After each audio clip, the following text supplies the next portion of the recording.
Kuverengwa kwemabhuku. Ndaiti ndichamuwanawo achandiroora. Episode 1. Mukomana wepagarage. Written by A. Shumba. Part 1. Tariro Mudzonga ainge aine 17 years panguva iyo life yake payakatanga kuchinja asingazvizivi. Aigara naamai vake vaigara kubudiriro in a 2-roomed house.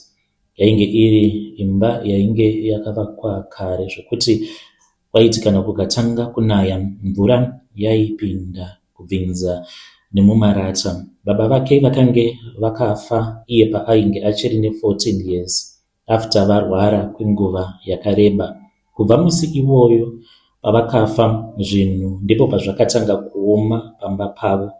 Amai vaTariro vaitawo zvekutengesa muriwo nemadomasi. Vakange vachitengesa muriwo nemadomasi pasaidi peroad padhuze neshopping center, but mari yacho yainge isingatombokwane. Dzimwe nguva vaipedza zuva rose vakagara pasina kana customer, vodzoka zvavo kumba. Dzimwe nguva vakabata kana $1 kana $3 musi wavanenge vatonzi vatotengesawo. Tariro ndiye ainge ari first born pamba pavo uye aiva nevanin'ina vaviri avo vainge vachiri kuprimary. Honestly, musikana uyu ainge akangwara kuchikoro. Results ake aibuda zvakanaka, ainge akanaka zvokuti maticha aitoti anogona kuzopedzisira atova kana lawyer, rine mukurumbira kana kuti doctor nerimwe ramazuva. But problem yainge iripo ndeyekuti mari, vakange vari vanhu vakange vasina mari. School fees yaigara ingori problem nguva dzose. Kana iri seuniform yake, aipfeka uniform kusvika yabhuruwara yapera ruvara. Dzimwe nguva mabhatani ejuzi rake aitoita zvekuzotosonerera kana mabhatani avo aizotonhonga kana kutora kubva pane mamwe madhende anenge araswawo kumabhini nevavakidzani. Kupfeka juzi rinenge riine mabhatani anenge asina kufanana. Kana dziri sebhutsu dzaainge achipfeka, aingopfeka bhutsu dzinenge dzakabvaruka kusvika pasi zvekuti aizotoisa zvipenga zvemakadhibhokisi mukati kuitirawo kuti kana akatsikawo panenge paine matombo asabayiwa kana kutsika munzwa asazobayiwa, uyewo nekuti kana akatsika panenge paine mvura isakasika yapindawo nekunyorovedza masokisi ake. Ainetsekana kana kuchinge kwanaya, asi Tariro ainge ari munhu uyo aidawo life yepamusoro-soro. Ainge asingadi kuzivikanwa kana kunyadziswa nekuti amai vake vakange vari murombo wekupedzisira. Tariro aiti kunyange zvinhu zvakaoma kudaro, aiita sekunge zvinhu zvose zvinenge zviri right. Aita kuti vanhu vasazviona kuti iye ndewe nhamo. Zvaaita Tariro ndezvekudai. Mangwanani ega ega aimuka dzimwe nguva around 4 achibatsira amai vake kugadzira muriwo asati aenda kuchikoro. Dzimwe nguva aienda kuchikoro asina kudya, but aitonyepera kana shamwari dzake achiti, ini handifariri kudya makuseni, I don't eat at lunch. Aikwanisa kungonyepera vanhu kuti ndakatsanya nekuda kwekuti anenge asina mari yaanenge apiwa mulunch box make. Aita sekunge munenge muine something but musina kana chokudya. Chokwadi ndechekuti zvose izvi achizviita ndechekuti pamba pavo painge pasina chokudya. Rimwe zuva zvinhu zvakazonyanya kuoma. Tariro akange achingonyora manotes muklasi, ndipo apo pakabva papinda umwe prefect ainge akamuvenga. Akatarisa kuna Tariro akati, those who has not yet paid fees ngavabude. Vasati vabhadhara fees hanzi budai muende munoudza maparents enyu kuti tadzingwa kuchikoro. Tariro akarwadziwa, akaita sekunge achaburitsa misodzi. Aiziva kuti zita rake rakange riripo and the enemy ainge amuwana zvezuva iroro. Klasi yose yakabva yanyarara. Vanhu vakatanga kutarisana, avo vakange vachizviziva kuti havana kubhadharirwa maschool fees. Tariro akangobata bhegi rake zvinyoronyoro akasimuka zvake. Akatanga kufamba achinzwa vamwe vachiseka. Aivenga that moment iyoyo kudzingwa pamberi pevanhu. Semusikana aizviudza kuti iye she is very rich, kunyange amai vake vakange vari murombo. Kudzingwa pamberi pevamwe vana zvaimurwadza, pamberi pevamwe vasikana avo vaiwanzokumuseka kuti unoda kuzviita sekunge uri mwana wengamura, iwewe amai vako vachiita zvokutengesa mavheji pamusika. Paakabuda muklasi, umwe musikana uyo ainzi Melissa akabva aseka neshamwari dzake hehede vachimuseka. Uyo anenge achingouya kuchikoro kuzongotambisa nguva kuti pedzera mweya wekufema muclassroom isusu tine vabereki vanobhadhara maschool fees. Vese vakaseka muklasi. Tariro akaita kunge achanomurova, but akaita sekunge asina kana chaainge ambonzwa, asi akatotanga kutochema nechemukati mumwoyo, akazotanga kuyeredza misodzi mushure mekunge asvika pamba. Akabuda pagedhi repachikoro achifamba zvake zvishoma nezvishoma. Honestly aisatomboda kudzokera kumba because aiziva kuti amai vake vainge vatoneta already nemaproblems. Zvakange zviri nani kuti ange achingoswera samwe achinyora zvake mubhuku, izvo zvose zvaainge achazokwanisa kurangarira, zvaainge aona zvakanyorwa paboard namem. Saka akabva achizoti kuti ndege ndichienda kumba, let me go and check mama. Achinosvika kumba akabva aona kuti mama vake vakange vasipo. Neunifomu yake nebhegi rake ndiye uyo akabva abuda pamba asati atanga kutumwa nevamwe vainge vachigarapo pamba ipapo. Akabva aenda akabva anomira zvake kumashops. Akanomira padhuze neimwe hardware shop nekuti aikwanisa kuti kana akazoona vanhu vanomuziva obva atiza zvake opinda mune kamwe kasango odzokera zvake kuchikoro, akamirira kuti vamwe vana vange vachizopedza chikoro. Ainge achingoverenga zvake motikari dzainge dzichipfuura mumugwagwa, ndochakange chiri chigemu chake ichocho. Akamira kudaro, misodzi yake yakabva yatanga kungobuda yega. Excuse me, pane munhu akataura. Akabva acheuka, ndipo paakabva achizoona Tawanda uyu ainge ari mukomana ainge akapfeka maoveralls ake eblue, ainge akazara magrizi achiratidza kuva makanika. Muruoko rwake ainge akabata spana, uye zvekare airatidza kuva munhu ainge adikitira zvakanyanya sezvo musi iwoyo kwakange kuchipisa. Akabva ati, are you okay? Akabvunza Tawanda. Tariro akakurumidza kupukuta misodzi yake akati ehe ndiri right, but voice rake rakatoramba kutobuda, zvaitoratidza zvega kuti hapana okay. Tawanda akaramba akamutarisa asati amubvunza zvekare. Akati pasi wadzingirwa mari yeschool fees. Tariro akangonyarara. Tawanda akati don't worry, I'm not going to laugh at you. Honestly, pane something about voice raTawanda iro rakaita kuti Tariro ange achinzwa kamwe kakusununguka. Voice rake rakange riri soft, rakange riri calm.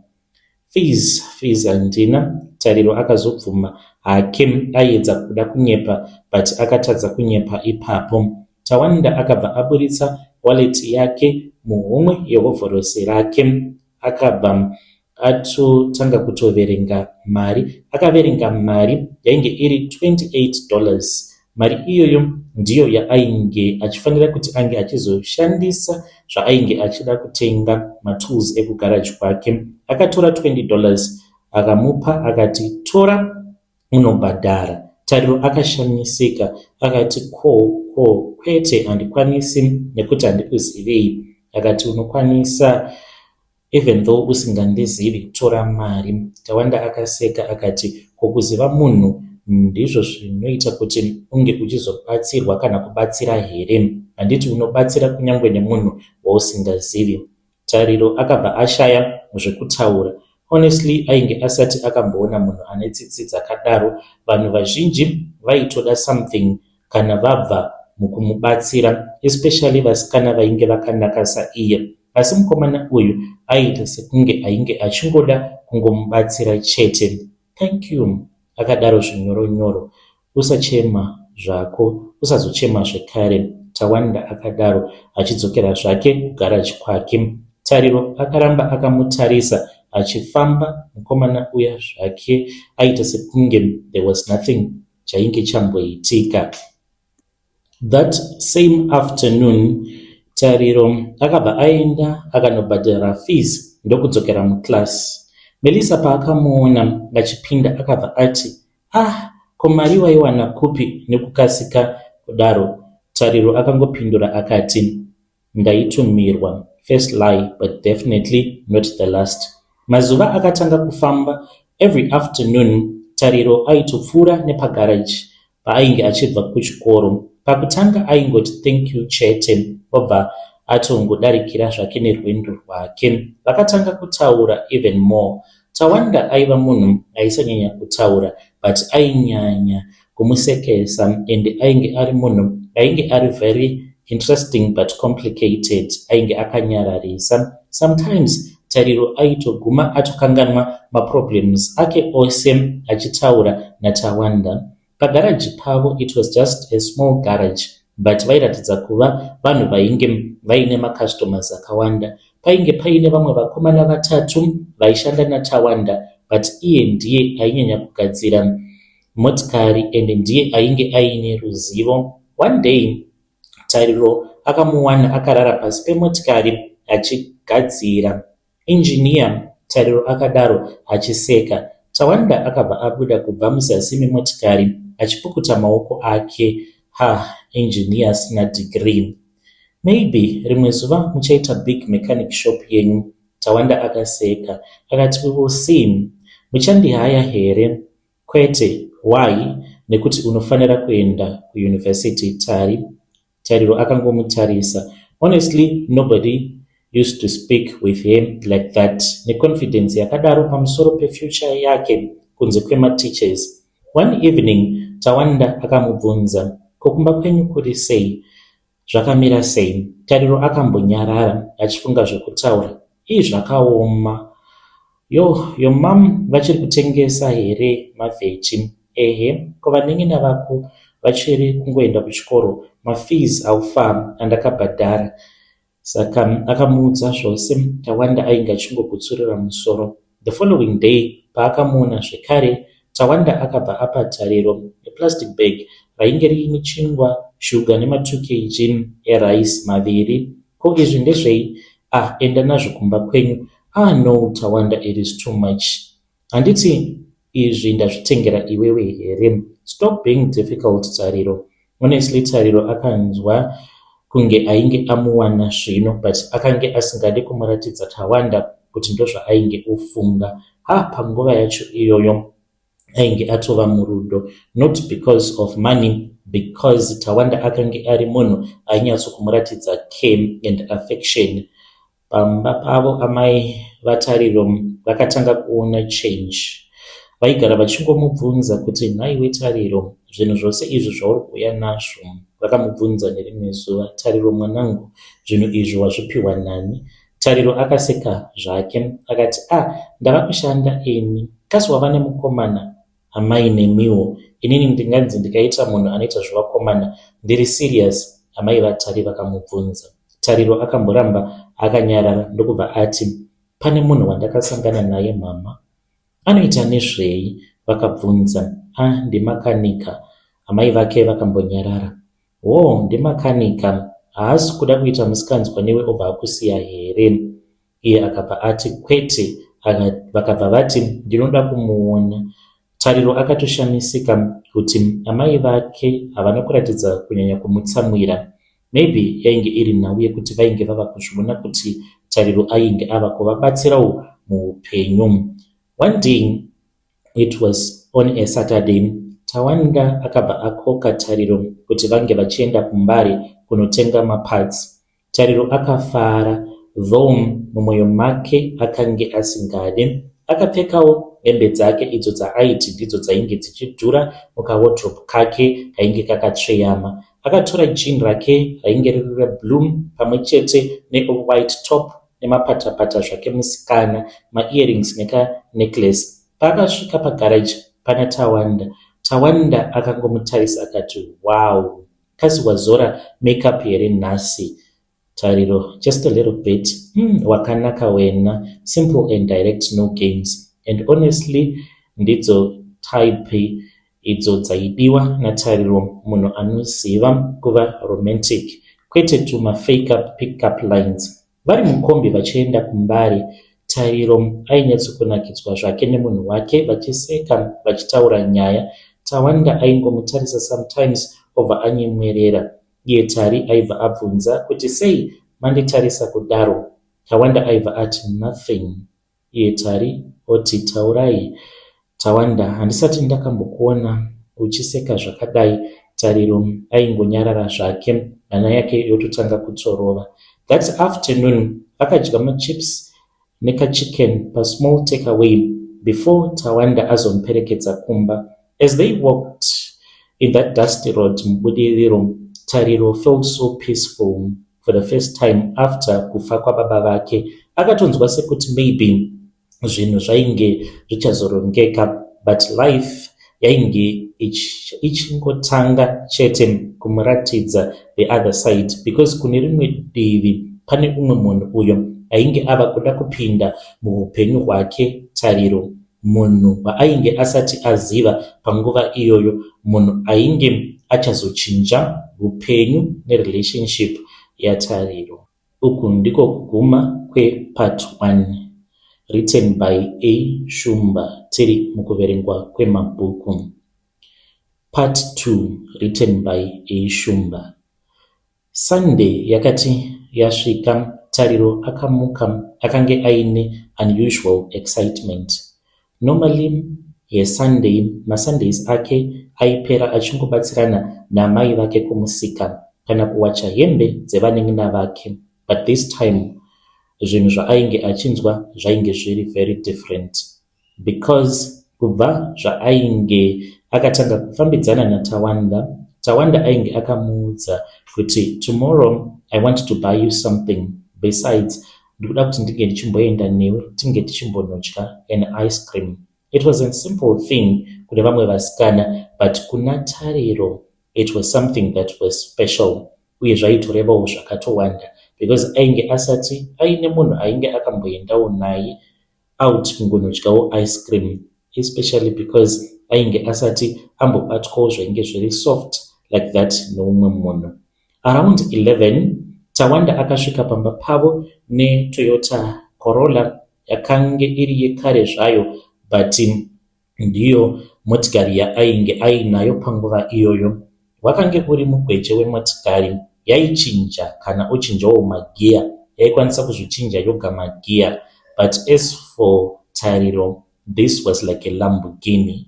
Vanenge navaTariro vakabva vatomhanya panze, vakati bankuru vauya nemotikari, mudiki wacho ndiye ainge achishevedzera. Tariro akabva atobudawo panze achinyara. Tawanda ainge akapfekawo a black jean, masneakers, a white negrey t-shirt. First time kumuona asinawo kupfeka mahovhorosi ake.